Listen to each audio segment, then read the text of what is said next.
The coronation, emperor by his own hand. Paris, December 2, 1804. Inside the soaring walls of Notre-Dame Cathedral, history was about to be rewritten. The incense hung thick in the air. A golden throne waited beneath a towering crucifix. Pope Pius VII stood ready to perform his sacred duty, to crown a new emperor of the French. But in that fateful moment, something unprecedented happened. Napoleon Bonaparte, the self-made general who had risen from obscurity on Corsica, turned and took the crown from the Pope's hands. With steady resolve, he placed it upon his own head. This act wasn't just bold, it was revolutionary. It shattered centuries of tradition and sent a message to all of Europe: Napoleon owed his power to no monarch, no pope, and no divine right. His authority came from within, and from the will of the people he ruled. In this episode of Napoleon Footsteps, we step into the grandeur, the symbolism, and the shock of the coronation that reshaped France and the modern world. 1. The road to the throne. From republic to empire. How Napoleon paved the way to absolute power. The French Republic was born in blood and ideals: liberty, equality, fraternity. Yet by 1804, those ideals had withered beneath the weight of war, political chaos, and the iron will of one man. Napoleon Bonaparte, already first consul since 1799, had transformed the state from within. The coronation did not mark the beginning of his rule. It marked the formal recognition of a transformation already complete. After the coup of 18 Brumaire in 1799, Napoleon began centralizing power with meticulous precision. The Constitution of Year 8 created the consulate. But real authority lay solely with the first consul, Napoleon himself. By 1802, a staged plebiscite made him consul for life. Another carefully orchestrated step in dismantling republican limits. His popularity was genuine but also carefully cultivated. Victories on the battlefield, legal reforms like the Napoleonic Code, and tight control of the press created the image of a national savior. The people, exhausted by revolution and longing for stability, were willing, even eager, to trade liberty for order. Behind the scenes, Napoleon began laying imperial groundwork. He restored titles, courted aristocrats, and dressed his regime in the robes of Roman grandeur. His court was filled with marshals, ministers, and family members, all loyal, all beneficiaries of his power. In May 1804, the Senate, under his influence, proposed the creation of an empire. Napoleon accepted with a sense of duty, framing it as a safeguard for France. Another plebiscite followed, millions approved. The numbers were likely inflated, but the message was clear: the public had sanctioned monarchy's return, albeit under a new name. Crucially, Napoleon wanted more than just a crown. He wanted legitimacy, the kind wielded by ancient emperors, reinforced by ceremony and spectacle. But he also wanted to make a statement to Europe's monarchies: his power was not granted by church or tradition, but by merit, by conquest, and by the will of the French people. Thus, the coronation was not simply a ritual. It was a political act, a performance, and a challenge. Every detail was planned, from the music to the guest list. And at its center stood a man who had seized power with both hands, and was about to place a crown on his own head. 2. The ceremony and its symbolism. A performance of power, rich in spectacle, steeped in political message. On December 2, 1804, the ancient bells of Notre-Dame de Paris rang not for a Bourbon king, but for a man born on a remote Corsican island. Napoleon Bonaparte, soldier, revolutionary, consul, was to become Emperor of the French. Yet this was no ordinary coronation. It was theater, propaganda, and declaration of a new age rolled into one. The cathedral was transformed for the occasion. Draped in imperial colors, adorned with classical motifs, it evoked the grandeur of both Rome and Charlemagne. Diplomats, nobles, generals, and family filled the pews, many of whom had once fought against everything the new empire stood for. Outside, Parisians gathered in cold December air to catch glimpses of pageantry through windows and open doors. The entire event was a spectacle designed to awe. In attendance was Pope Pius VII, seated high in spiritual majesty. His presence was carefully negotiated. Napoleon didn't seek papal anointment, but rather legitimacy.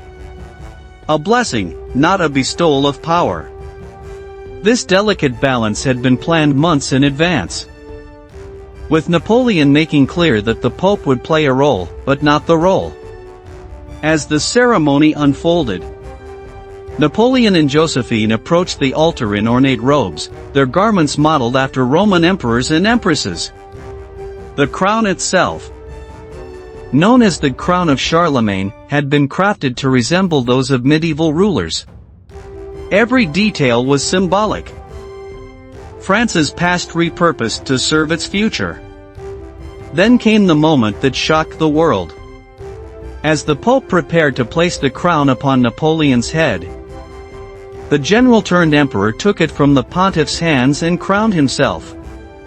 A brief hesitation, then he turned and crowned Josephine. This singular gesture spoke volumes. It shattered centuries of tradition. Unlike kings whose legitimacy came from God through the Church, Napoleon claimed his authority was self-made, rooted in the Revolution, the Republic, and the will of the people. By crowning himself, he severed symbolic dependence on the Vatican and declared himself the architect of his own destiny. Observers, both at home and abroad, were stunned. Monarchs across Europe scoffed, yet worried. Revolutionaries felt betrayed, yet powerless. The French people, though some disapproved, mostly embraced the spectacle. After years of war and upheaval, they saw in Napoleon a symbol of strength, order, and glory. The coronation was not merely an event. It was a message. It said, the revolution is over. The empire has begun. And its master boasts no throne but his own. 3. Political and cultural impact. A self-made emperor reshaped not only France, but the political imagination of all Europe. Napoleon's coronation on December 2, 1804, was more than a grand ceremony, it was a seismic political act. When he crowned himself Emperor of the French, he sent a powerful message to both the French nation and the royal courts of Europe.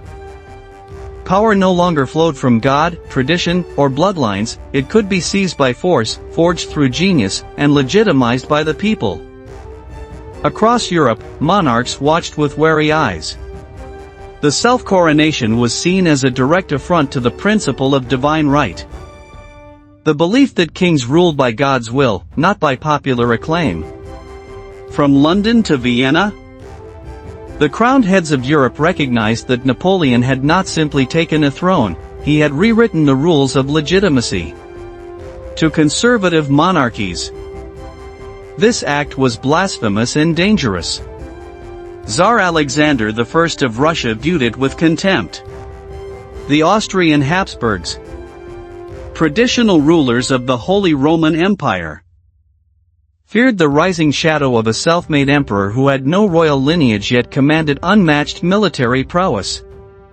Britain, already at war with France, saw the coronation as proof that the revolution had merely traded one form of tyranny for another. But to others, especially in revolutionary or republican circles, Napoleon's move was paradoxical. He claimed the legacy of 1789 while donning an imperial crown. he was both the child and the gravedigger of the revolution. The coronation did not erase the values of liberty and equality, but it redefined them within a framework of centralized authority and national glory. Domestically, the impact was profound. The French people, weary of instability and bloodshed, largely welcomed the transition. Napoleon's regime promised order, efficient administration, and pride in a new French grandeur. The symbols of empire, the eagle, the laurel wreath, the imperial N, spread across public spaces, coinage, and even fashion. Artists, architects, and writers were co-opted into building a new imperial identity. Jacques-Louis David's famous painting The Coronation of Napoleon immortalized the event in mythic form, reinforcing Napoleon's image as France's destined ruler. Culturally, Napoleon's coronation bridged the gap between the ancient and the modern. He modeled himself on Caesar and Charlemagne, yet styled his regime with Enlightenment ideals and revolutionary meritocracy. He restored Catholicism's presence in public life but made the Church subordinate to the state. In doing so, he constructed a new imperial culture that blended Old World spectacle with New World ambition. In retrospect, the coronation was not merely a personal triumph.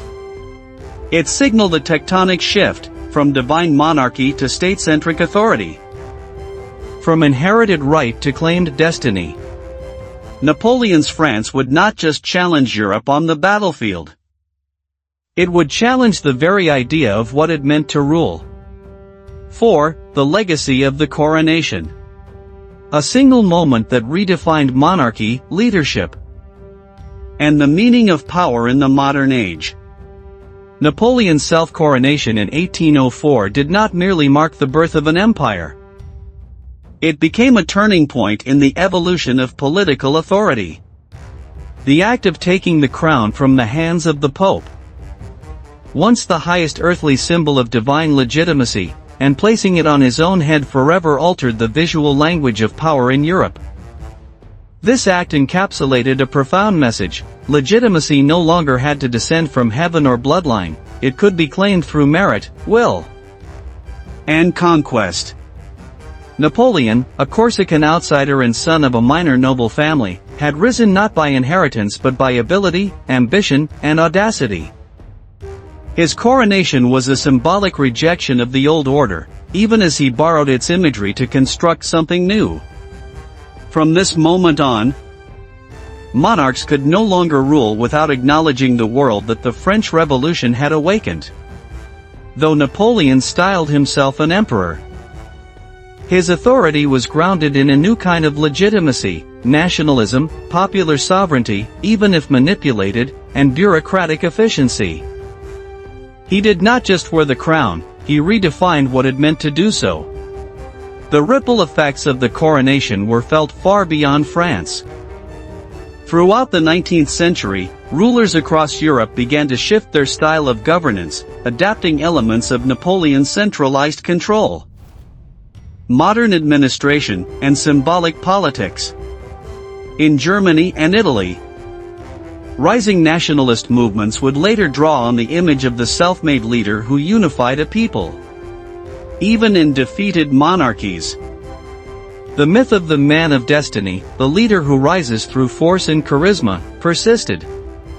In cultural memory, the moment was immortalized by Jacques-Louis David's monumental painting The Coronation of Napoleon, in which every detail was designed to project strength, unity, and legitimacy.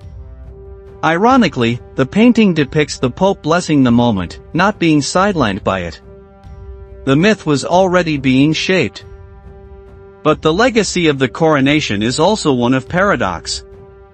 Napoleon crowned himself in the name of the Republic, yet abolished republican government. He defended the ideals of meritocracy, while creating a new aristocracy of titles, marshals, and imperial nobility. His reign brought administrative modernization, but also authoritarian control. His legacy is therefore not one of pure triumph. but of tension between liberty and order, revolution and empire.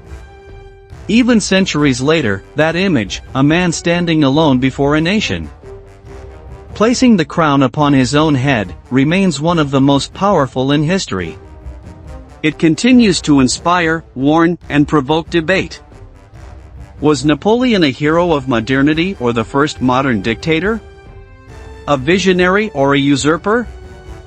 Whatever the answer, the coronation remains a defining act of political theater, where the performance was as important as the power it conferred. December 2, 1804, was more than a ceremony, it was a statement to all of Europe. In crowning himself, Napoleon sent a message that power would no longer descend from heaven, it would rise from ambition, from action, from the will of one man. His coronation marked the end of the old world and the birth of a new political reality, one where empire and revolution, symbolism and strategy walked hand in hand. That moment, captured in oil and legend, endures as the embodiment of modern power.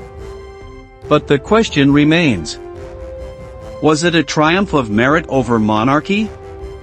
Or the beginning of tyranny in imperial robes? If history is shaped by moments, this was one of the most audacious. If you found this episode enlightening, like the video.